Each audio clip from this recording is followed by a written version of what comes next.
بسم الله الرحمن الرحيم. الحمد لله والصلاة والسلام على رسول الله. We continue reading from the book of آداب المعيشة وأخلاق النبوة.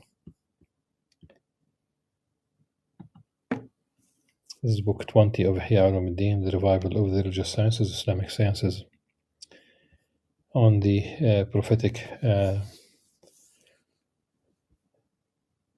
ethics and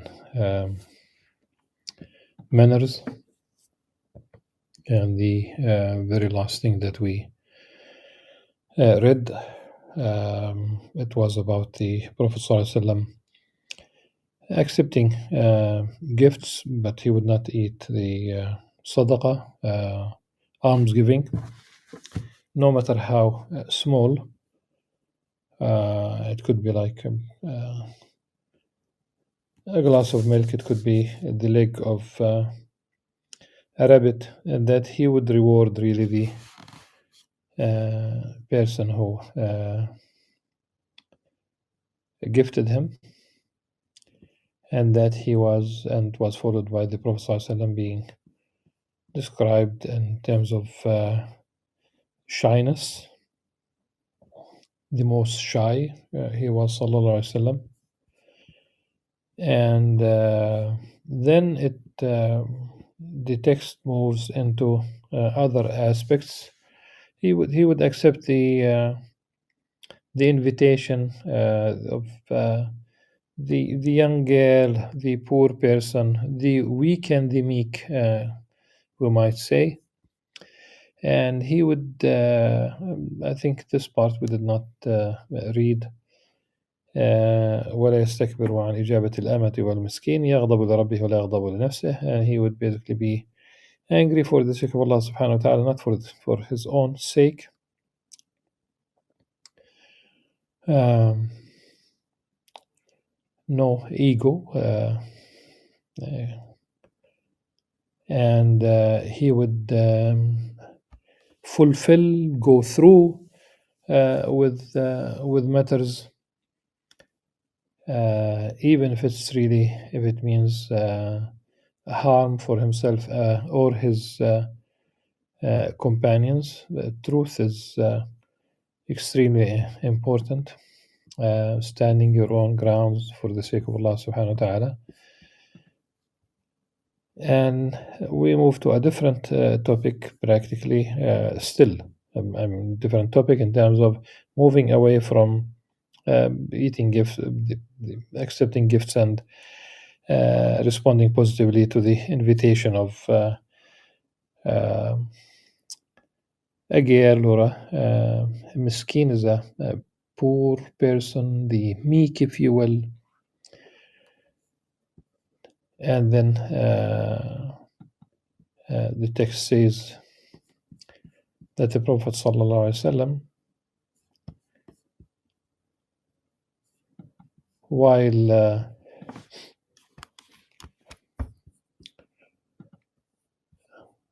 because he had this, we have to contextualize this. He had to defend himself. The Muslim community had to defend itself. And let's remember, and I think I did mention a passing comment that think about the Meccans following the Muslims all the way to Medina, wanting to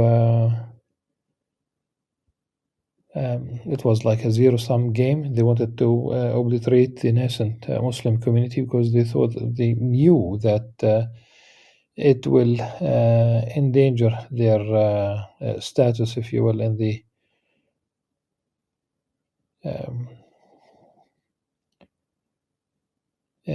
Arabian Peninsula.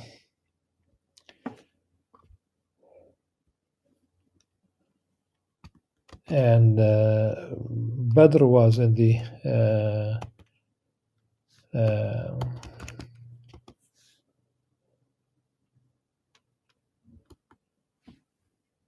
the Battle of Badr was in the vicinity, on the way vicinity of the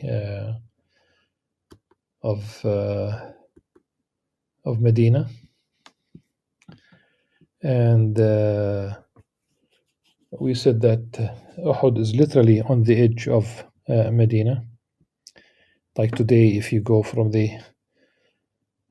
your hotel to the airport in Medina, it takes a couple of minutes really, and you would pass by Uhud,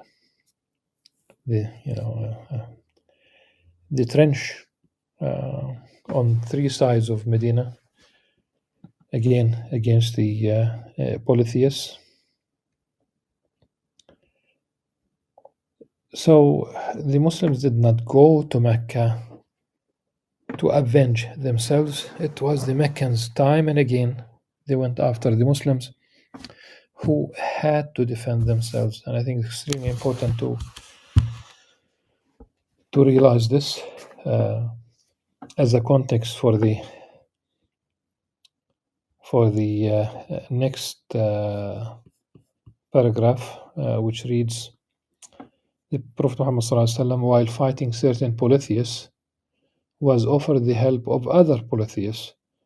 However, he replied, I do not seek assistance in conquest from a polytheist, even though he was with few men and in need of anyone who could increase his numbers. So, and someone calculated really all these wars that the polytheists of Mecca waged against the Muslims in Medina.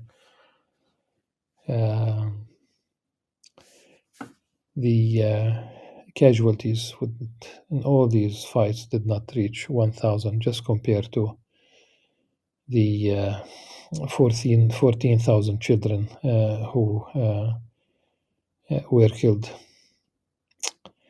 in the Gaza Strip, which is a very sad story for humanity at large, a failure of humanity. And I think all parties, all people from all religions should strive hard that these things would not happen again for humanity. But also, an immediate ceasefire is very important, followed by sustained humanitarian assistance, followed by like a Marshall Plan to rebuild the Gaza Strip. But the overarching issue should be a Palestinian state side by side. I mean, and it's a very sad day because today also another time the United States used the veto in the Security Council against Palestine being a full member of the United Nations, effectively keeping us under occupation. So he would not, the Prophet ﷺ, accept polytheists, though the numbers were very small. In fact, in Badr, the ratio was 1 Muslim to 3 Meccan polytheists. One of the most virtuous and best of his companions was found murdered amongst the Jews. But Prophet Muhammad did not hasten against them, nor did he exceed the course of justice. Rather, he accepted no more than the blood of price of 100 female camels, she-camels, although his companions needed a single male camel with which they would be strengthened. The Arabic text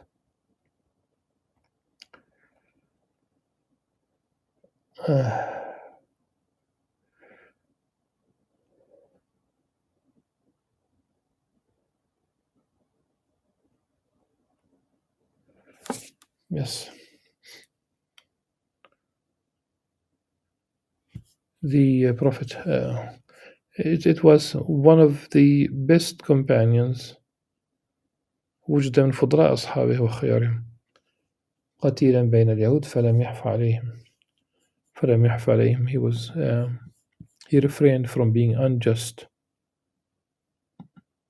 towards the Jewish community. This is where it says, nor did he exceed the course of justice.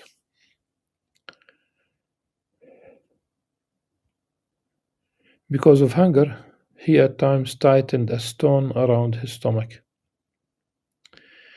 He often ate what was at hand, did not reject what was available, and did he refrain from lawful food. I think there's something wrong with the English translation of this particular. ولا يتورع عن مطعم حلال. He would not refrain from lawful food.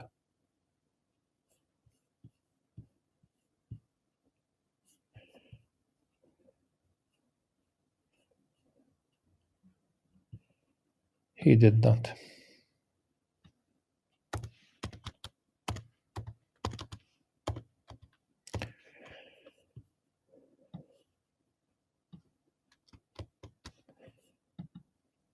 If there was available a date without bread,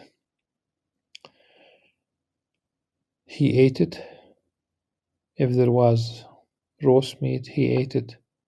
If there was wheat, date, of course, from a palm tree. If there was wheat or barley bread, he ate it. If there was sweets or honey, he ate it. If there was milk without bread, he was content with it. If there was a melon or fresh dates, he ate it.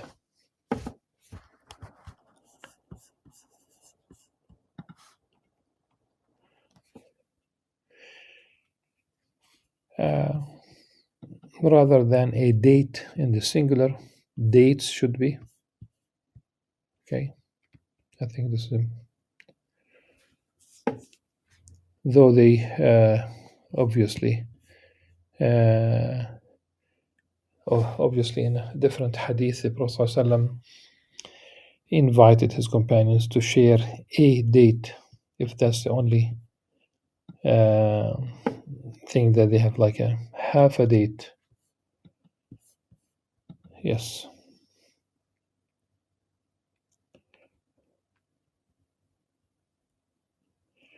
And melon is fine, but really it is watermelon.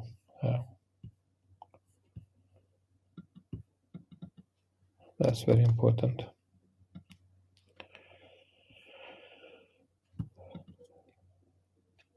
He did not eat reclining, nor from a footed tray.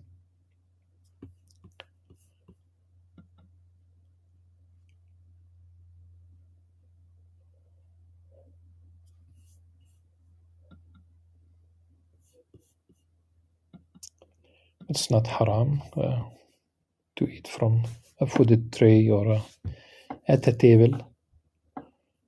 So but he was very humble, sallallahu alaihi wasallam. He used his soul as a napkin. Until the time of his death, he did not dislike to eat wheat bread 3 days in succession, as a sign that one should choose neither poverty nor avarice.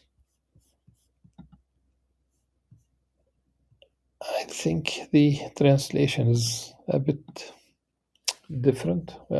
Like, not only a bit different, that's not really the essence of the text in Arabic. لم يشبع من خبز بر 3 أيام. He did not, like he did not have 3 days in a row wheat bread. He did not dislike. No, he did not have. He could not. That was not part of the. He would eat barley. He would. So practically, not eating 3 days in a row in succession, rather than saying he did not dislike to eat. No, he did not. He did not have enough. لم يشبع. He did not have satiety from eating wheat bread 3 days in a row.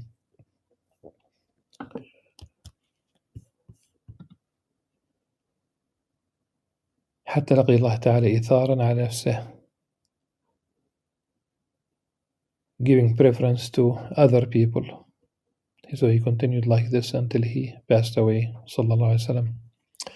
Not out of poverty, and not basically out of stinginess, but he preferred other people to himself.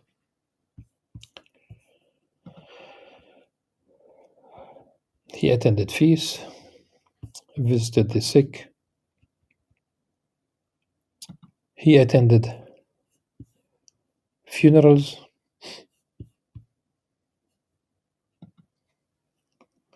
and walked alone without a guard amongst his enemies. One of the, it's not mentioned here, but one of the most, I love the hadith when one of the, a man, many people came from the desert looking for Prophet Muhammad ﷺ without knowing him in advance. So they did hear about him, about his prophethood, and they came to find out what's going on. And they were people from the desert. They are tough people, and so one of them came and he asked, the Prophet ﷺ was amongst his companions, and that very simple question, which really says, Ayyukum Muhammad sallallahu alaihi wasallam, which one of you is Muhammad? I hope that you know already why I love it. If not, I will tell you.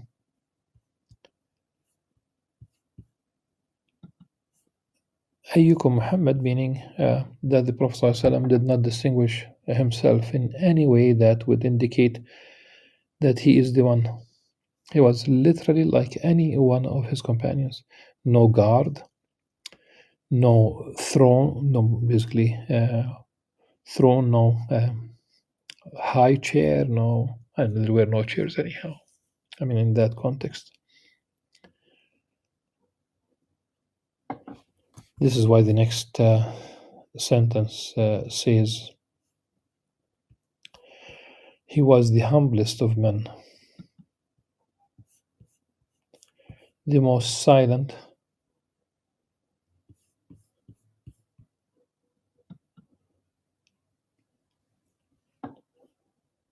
without being insolent, and the most eloquent without being lengthy.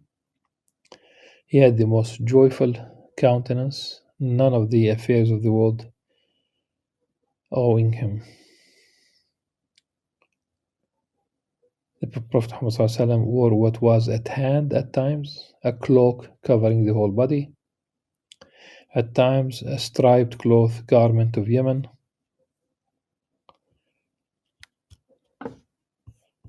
and probably here this is a reference to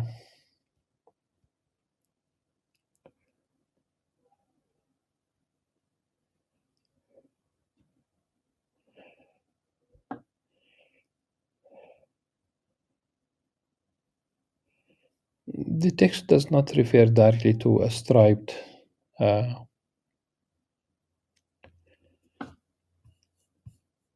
Yemeni clothing. It could be, but there's no direct reference to the striped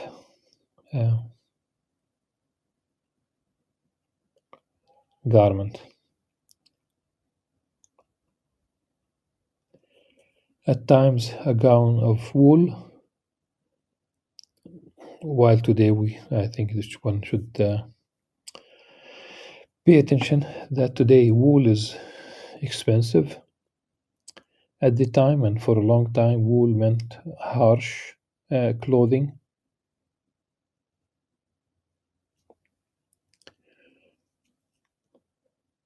This is why when people talk about the etymology of the word Sufi, Sufi from Safa, Safa, Safa, Safa'an, from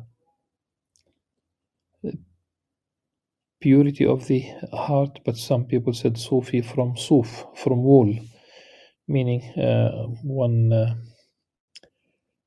uh, not wearing luxurious or very comfortable clothing, or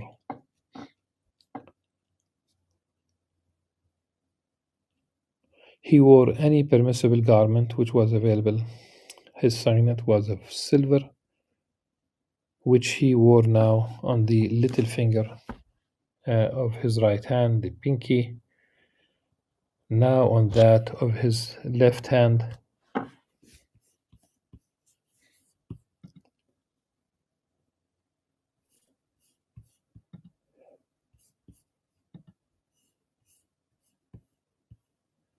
He would, Sallallahu Alaihi Wasallam, when he rides,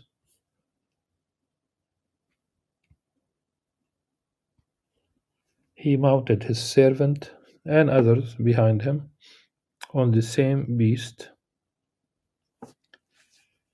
He rode whatever was possible for him. At different times, he rode a horse, a male camel, a grey she mule, an ass, a female donkey. At times, he walked on foot, barefoot, without a cloak, turban, or cap. He visited the sick in the further section in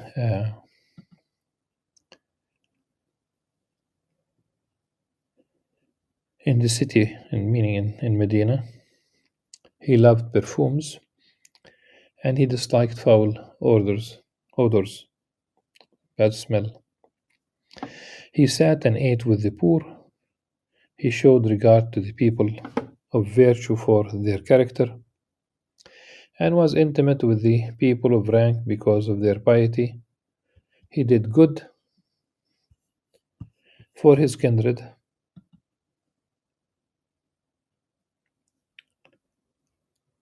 without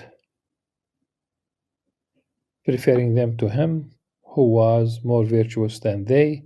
He did not tyrannize anyone and accepted the excuse of him who begged his pardon.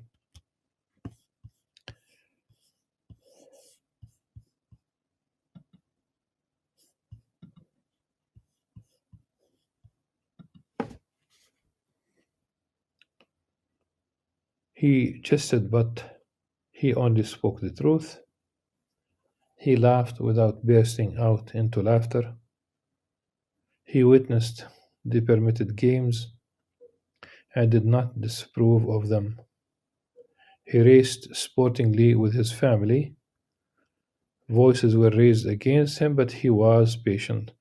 He raced sportingly with his family. Really, it was with Lady Aisha radiallahu anha, twice at least.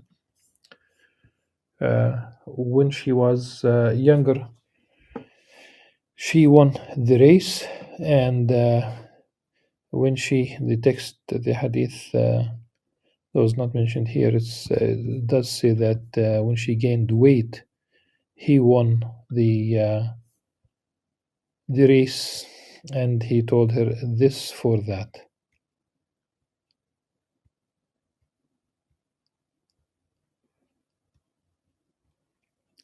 But this does not mean, like, just think about it. It does not mean that they raced, as we call it today, downtown Medina. It was, private. Number two, it's not, people should pay attention to what they wear in when they do run. uh, no figure hugging clothing for both, really. I mean, sometimes you can see that some men are wearing very, very tight clothing, uh, extremely tight also. That should not be the case. Same thing for women. So no revealing clothing, because of sports. And the bottom line is that no sexuality in public, no, no, nothing that would tempt people or could be interpreted as of sending the wrong message. Let me put it through the story of another people from another faith. These are Christians. That's not long time ago at the church at the University of Notre Dame in the United States. And the lady said that, either before or after Mass on Sunday, it's a Catholic church,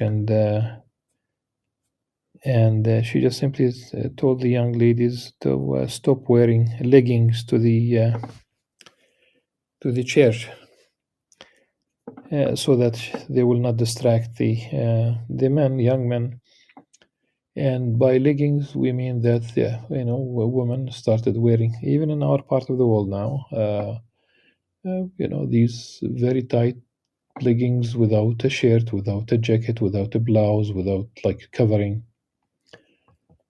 And she said that, and the following Sunday, the young woman continued wearing the leggings, and the young men did wear the leggings in support of the young woman against that lady who tried to bring some decency to the church. So sometimes you could see women who uh, are not properly dressed. Decency, as one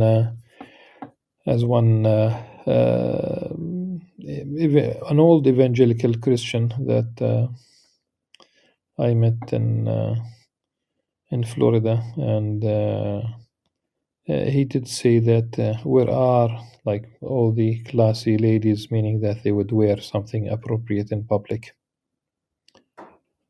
The Prophet ﷺ his milk camels and sheep nourished him and his family with their milk. He did not eat better food nor wear better clothes than his male and female slave. It's extremely beautiful. A moment did not pass without his doing an action for Allah subhanahu wa ta'ala, or doing well that which was indispensable for the soundness of his soul. He went to the garden of his companions. He did not despise a poor man for his poverty and misfortune, nor he did not fear.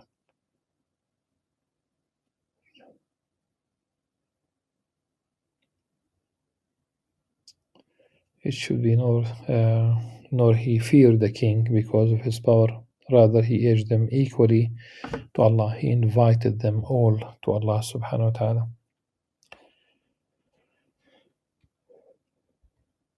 Allah subhanahu wa ta'ala combined in him virtuous conduct and perfect rule of people.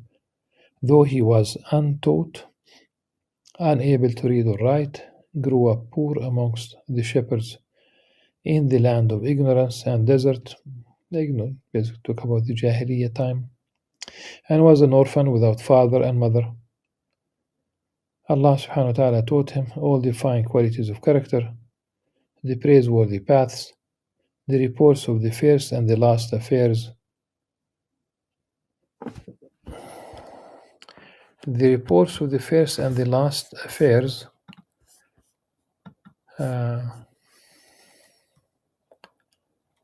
This is probably a reference to the former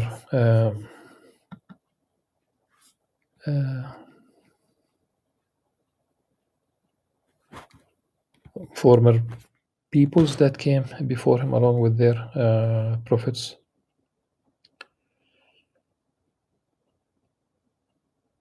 وأخبار الأولين والآخرين. So it's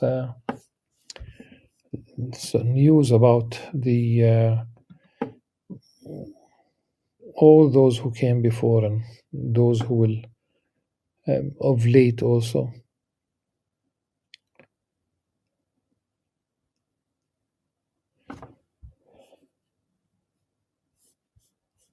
The first and last affairs. So this is the right translation, I would say. And those matters through which there is salvation and reward in the future life, in the hereafter, and happiness and reward in the world. Allah subhanahu wa ta'ala taught him to cleave to that which is as obligatory and to forsake the useless. May Allah direct us to obey Prophet Muhammad sallallahu alaihi wasallam in his commands and to imitate him in his actions. Ameen. O Lord of the worlds. Inshallah, tomorrow we will read another summary of his manner and character. Sallallahu alaihi wasallam. Until then, inshallah, subhanakallah wa bihamdik, nashhadu an la ilaha illa anta, astaghfiruka wa atubu ilaik. Wassalamu alaikum wa rahmatullahi wa barakatuh.